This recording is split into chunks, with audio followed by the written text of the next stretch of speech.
Assalamualaikum warahmatullahi wabarakatuh. Nama saya Ufial Alim Maksus akan mempresentasikan materi dari dakwah di masa Khulafaur Rasyidin.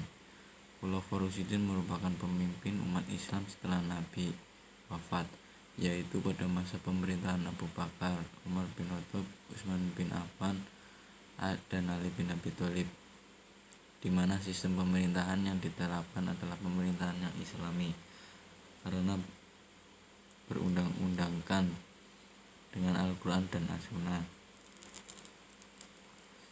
Nabi Muhammad tidak meninggalkan wasiat tentang siapa yang akan menggantikan beliau sebagai pemimpin umat Islam setelah beliau wafat. Nabi Muhammad nampaknya menyerahkan persoalan tersebut kepada kaum muslimin untuk menentukannya. Karena itulah tidak lama setelah beliau wafat, jenazahnya belum segera dimakamkan.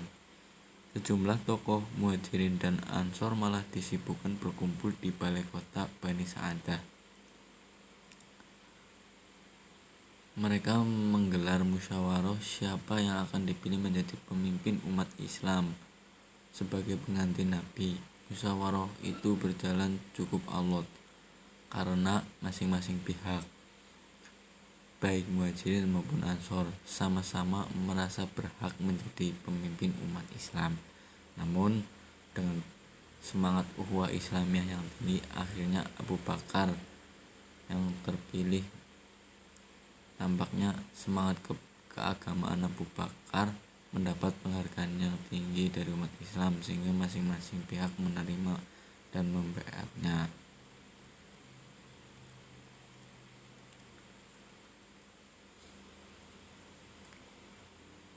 Khilafah yang pertama yaitu Abu Bakar As-Siddiq.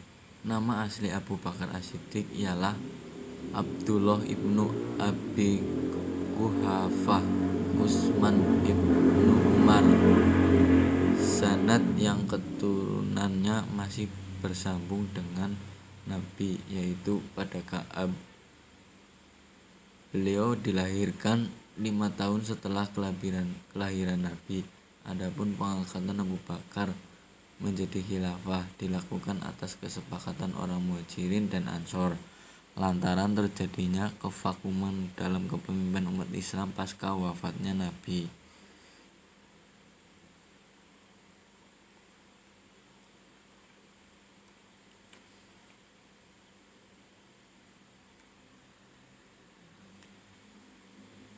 Kemudian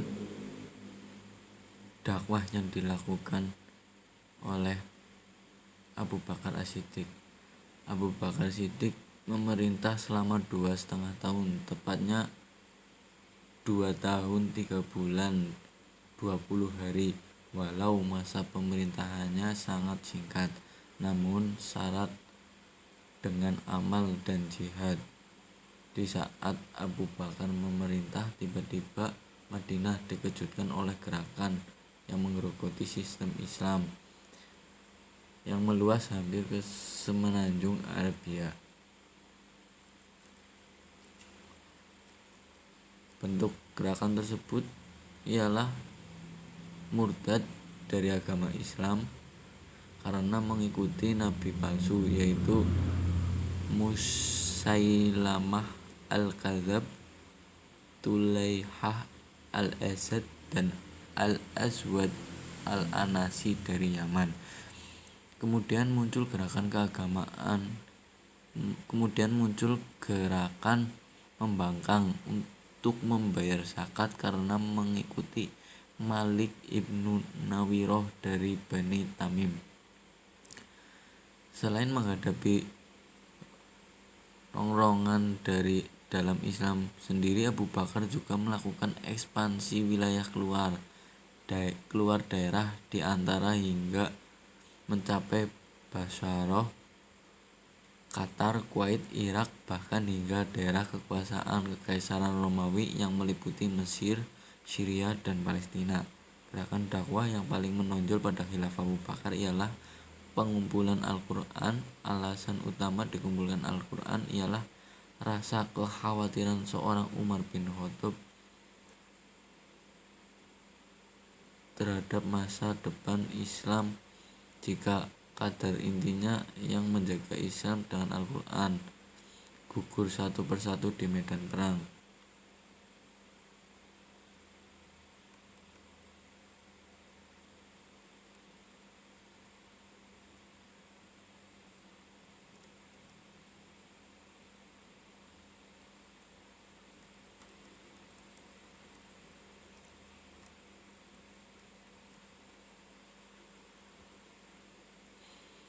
Khilafah yang kedua yaitu Umar bin Khattab. Umar bin Khattab dilahirkan 13 tahun setelah tahun kelahiran Nabi Muhammad. Nama asli Khalifah Umar bin Khattab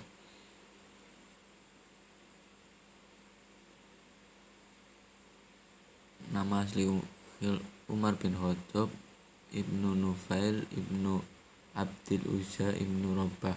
Beliau juga dijuluki Abu Hafsin yang didapatkan dari Nabi Muhammad karena Nabi Muhammad melihat sifat tegas yang dimilikinya.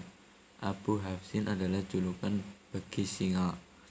Beliau adalah orang pertama yang dijuluki sebagai Amirul Mukminin secara luas oleh umat. Kekhalifahan Umar bin Khattab berlangsung selama 10 tahun 6 bulan lebih 3 hari semenjak tanggal 23 Jumadil Akhir 13 Hijriah hingga 26 Zulhijjah tahun 2023 Hijriah.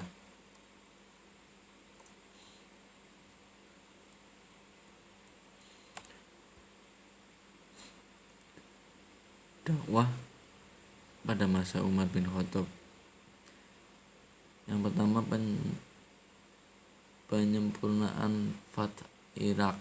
Irak dijadikan pangkalan kekuatan kaum muslimin untuk melakukan perluasan ke negeri-negeri Persia. Irak saat itu meliputi kawasan Kufah, ibu kota Islam pada masa Ali, kemudian Baghdad, ibu kota Islam pada masa Abbasiyah, dan Samra yang didirikan pada masa Mu'tasim.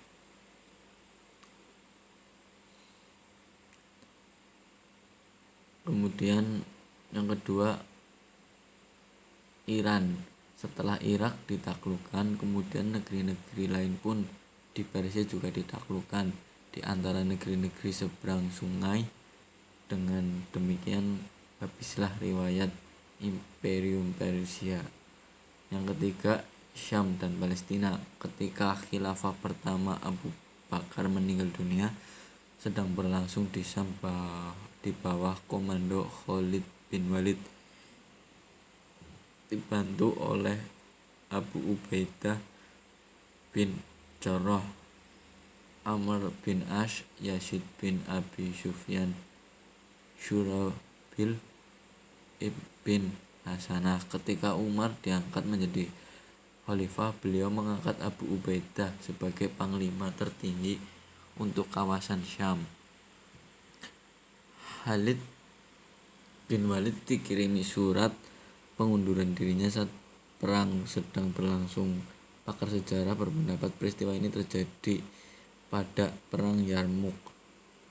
Khalid menerima keputusan itu. Beliau tetap aktif ikut dalam peperangan di bawah komando Ubaidiyah. Sebagai ahli sejarah mengatakan ditunjuknya Abu Ubaidah oleh Umar karena kondisi di lapangan saat itu membutuhkan pemimpin yang kriterianya ada pada Abu Ubaidah. Beliau memiliki keahlian dalam hal lobby dan administrasi, sedangkan keahlian Khalid adalah strategi perang. Kemudian yang keempat, Yordania. Dalam upaya perluasan daerah ke wilayah ini, kaum muslimin harus mengambil jalan terakhir, yaitu menghadapi pasukan Romawi yang tidak mau mempersilahkan kaum muslimin melakukan dakwah secara damai. Kaum muslimin berhasil menenangkan pertempuran. Kemudian yang kelima, Syria. Pasukan Islam melanjutkan perjalanan menuju Damaskus di bawah komando Ubaidillah bin Jarrah. Setelah Syria tunduk, pasukan bergerak menuju ke utara, yaitu Hims, Hamad, Hab, Soid, dan Beirut. Kemudian yang berikutnya Palestina. Sejak terjadinya peristiwa Isra Mi'raj, negeri Palestina tidak bisa dipisahkan dengan kaum muslimin. Aqsa adalah negeri suci ketiga yang diperintahkan kepada kaum muslimin untuk dikunjungi. Berdasarkan kenyataan tersebut, kaum muslimin betul-betul serius untuk membebaskan negeri ini dari kekuasaan Romawi. Namun akhirnya mereka memilih damai dan meminta kepada pasukan agar langsung menghadirkan Umar bin Khattab perihal tersebut.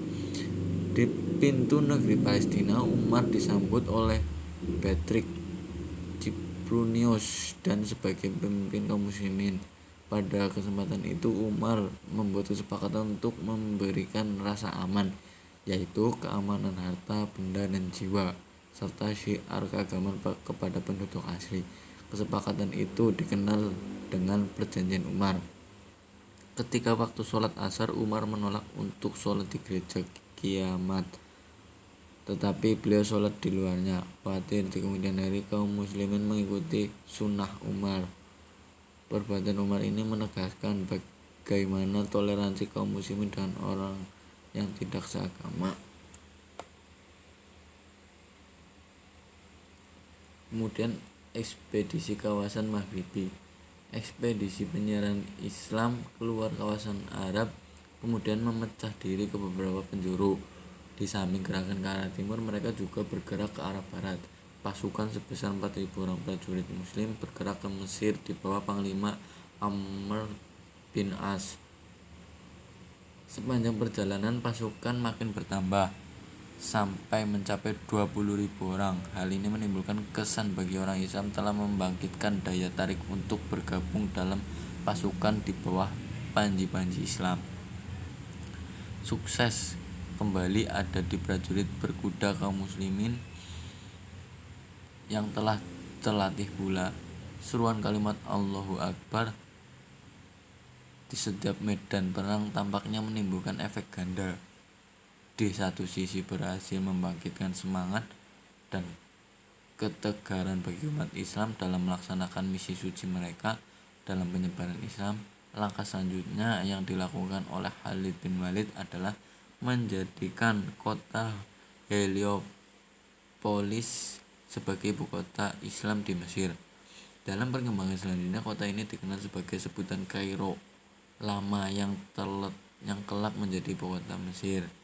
Setelah mendapatkan izin dan restu Khalifah, pasukan Amr bin As meneruskan ekspedisinya ke kawasan matahari tenggelam di jalur Afrika Utara.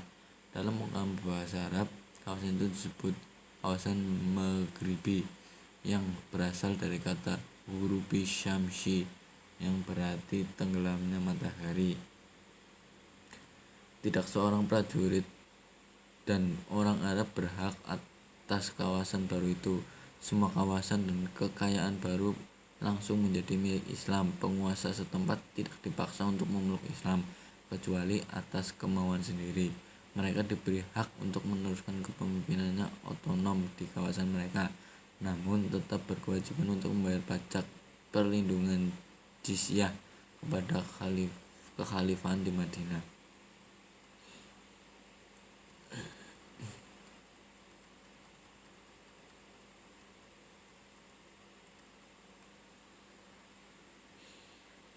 Kemudian yang ketiga, Khalifah Utsman bin Affan. Utsman bin Affan adalah seorang saudagar atau pedagang yang termasuk saudagar yang sukses dan berhasil. Beliau terkenal lembut, sabar, tekun, dan pemurah. Dengan ketekunannya dimilikinya serta kemurahan hatinya dalam berdagang pada usia yang masih muda, ia sudah berdagang di negeri Syam dan Hirah. Pada waktu itu negeri Syam masih dijajah kerajaan Romawi, sedangkan Hijrah merupakan jajahan Persia. Dengan berbekal pengalaman pedagang yang memiliki kekayaan yang banyak dan sahabat yang banyak, beliau berasal dari suku Umayyah Ibnu Abdusyams Ibnu Abdumanaf. dengan nama asli Utsman bin Affan Ibnu Abi al-As. Sebelum beliau masuk Islam, beliau tidak banyak mengetahui tentang Nabi Muhammad. Beliau hanya mengetahui tentang beberapa kepribadian Nabi Muhammad dari perang lain. Yang beliau ketahui bahwa Nabi Muhammad memiliki kejujuran. Selain itu, ia juga mengetahui sedikit tentang kepemimpinan Nabi Muhammad. Adapun keinginan beliau bertemu dengan Nabi Muhammad kemudian disampaikan kepada sahabatnya, yaitu Abu Bakar. Kebetulan rumah Abu Bakar tidak terlalu jauh dari rumahnya. Beliau masuk Islam sebelum Nabi Muhammad masuk ke Darul Arqam. Beliau adalah seorang yang kaya raya. Beliau menjabat sebagai khalifah sesudah Umar bin Khattab. Berdasarkan kesepakatan Ahlus Syura, beliau dilahirkan 5 tahun setelah tahun kelahiran Nabi. Beliau terus menjabat khalifah hingga terbunuh sebagai syahid pada bulan Zulhijjah 35 Hijriah dalam usia 90 tahun. Menurut salah satu pendapat ulama, khalifah beliau berlangsung selama 12 tahun kurang tahun 35 Hijriah hingga 19 Ramadan tahun 40 Hijriah.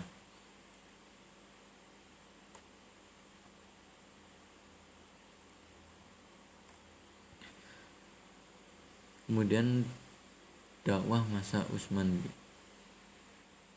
bin Affan. Melalui proses panjang, maka terpilihnya Utsman bin Affan sebagai khalifah pada masa kekhalifahannya. Langkah yang diambil ialah sebagai berikut. Yang pertama, perluasan wilayah.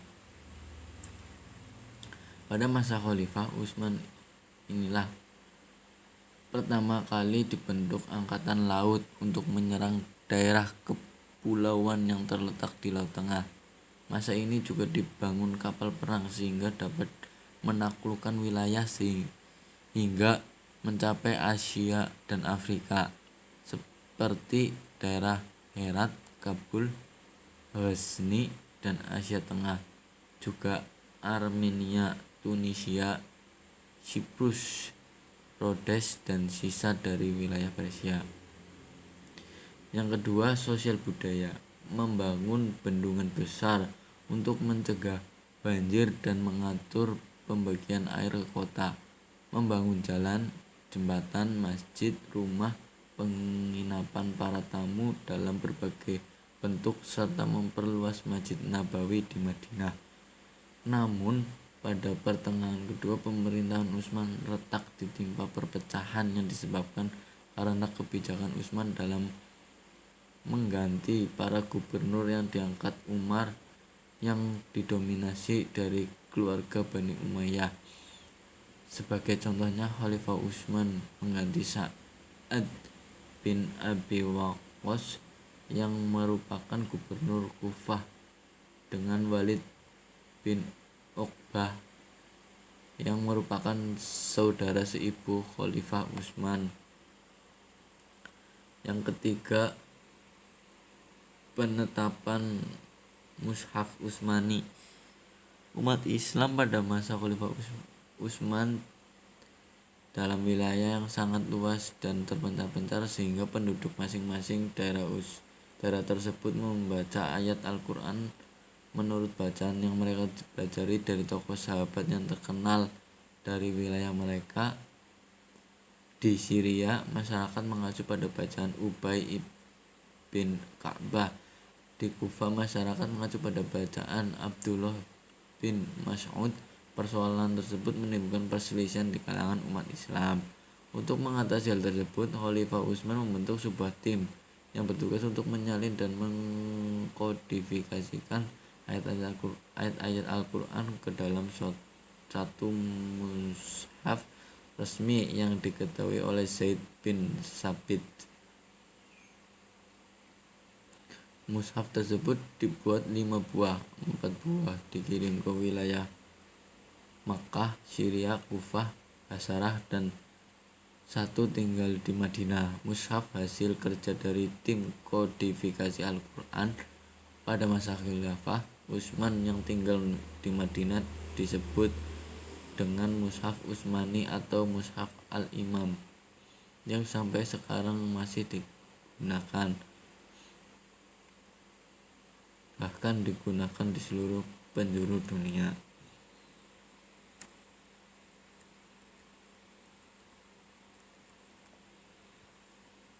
Kemudian khalifah yang keempat, Ali bin Abu Thalib, lahir 32 tahun setelah tahun kelahiran Nabi. Beliau merupakan putra dari paman Nabi Muhammad yang mempunyai nama asli Ali bin Abu Thalib bin Abdul Muthalib bin Hashim. Ali bin Abu Thalib adalah orang pertama yang masuk Islam dari kalangan anak-anak. Rasulullah Shallallahu Alaihi Wasallam menyerahkan kepada bendera jihad pada saat perang Khaybar, yang dengan perantara perjuangannya lah Allah memenangkan umat Islam dalam pertempuran. Beliau dibaiat sebagai khalifah setelah Khalifah Utsman terbunuh. Beliau menjadi khalifah secara syar'i hingga wafat dalam keadaan mati syahid pada bulan Ramadan tahun 40 Hijriah dalam usia 63 tahun.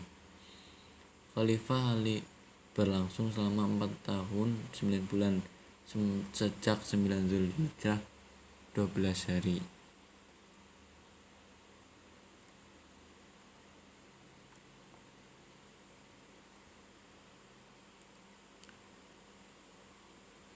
Dakwah pada masa Ali bin Abu Thalib. Sejarah kepemimpinan Khalifah Ali adalah sejarah terakhir masa kekhalifahan umat Islam dalam sejarah setelah masa kenabian. Pada saat diangkat menjadi khalifah, mewarisi kondisi yang sedang kacau. Ketegangan politik terjadi akibat pembunuhan atas Khalifah Utsman. Seluruh jabatan gubernur saat itu hampir seluruhnya diduduki oleh keluarga Umayyah. Para gubernur ini menuntut Ali untuk mengadili pembunuhan Utsman. Gerakan dakwah yang telah dilakukan oleh Khalifah Ali secara garis besar dapat diperinci sebagai berikut. Yang pertama, merombak para pejabat teras, terutama pejabat yang didominasi oleh keluarga Bani Umayyah. Yang kedua, menyamakan kedudukan seorang di mata hukum, seperti ketika Khalifah Ali menuduh seorang Yahudi mengambil baju besi pada hakim. Di pihak Ali memiliki keyakinan bahwa si Yahudi tersebut mencuri baju besinya, sedangkan di pihak Yahudi bersikukuh bahwa baju besi itu ia dapat dengan membelinya dari orang lain. Hakim pun kemudian memutuskan bahwa yang berhak atas baju besi itu adalah si Yahudi, karena dari pihak Ali tidak dapat menghadirkan saksi bahwa baju besi itu milik beliau. Hal inilah yang membuat si Yahudi terkesima dan terkagum-kagum betapa adilnya hukum Islam. Bahkan karena kejadian ini sampai membuat si Yahudi bersyahadat dan menyatakan keislamannya.